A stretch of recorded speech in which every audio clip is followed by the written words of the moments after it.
SN কর্পোরেশনে আমাদের সবগুলো ইয়ার্ডেই নিয়ম মেনে মেথোডোলজি ফলো করে যেভাবে সেফ অ্যান্ড এনভায়রনমেন্টাল ওয়েতে জাহাজ রিসাইক্লিং করা হয় আমরা ঠিক সেভাবে রিসাইক্লিং করি।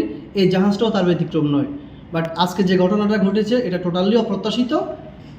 কিভাবে হয়েছে আমরা ইন্টারনাল একটা ইনভেস্টিগেশন চলতেছে, আমরা ইনভেস্টিগেশন করার পরে জানতে পারবো, তারপর আমরা আপনাদেরকে জানাবো। কি ঘটেছিল ঘটনাটা একটু যদি ঘটনাটা ঘটেছিল আমাদের পাম্প রুমে একটা পাইপের থেকে সম্ভবত একটা এক্সপ্লোশন হয়েছে এবং এক্সপ্লোশনে আমাদের কিছু এমপ্লয়ি বা আমাদের যারা কলিগ আছে ওনারা আহত হয়েছে এবং ওনারা চিরাং মেডিকেলে চিকিৎসাধীন অবস্থায় আছেন।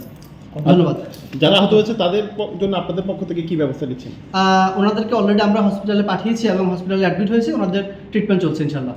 কয়জন আহত হয়েছে? কয়জন? টোটাল 10 জন আহত হয়েছে। 12 জন। হ্যাঁ 12 জন। এটা একটু বলেন আবার। জি, টোটাল 12 জন আহত হয়েছে। তাদের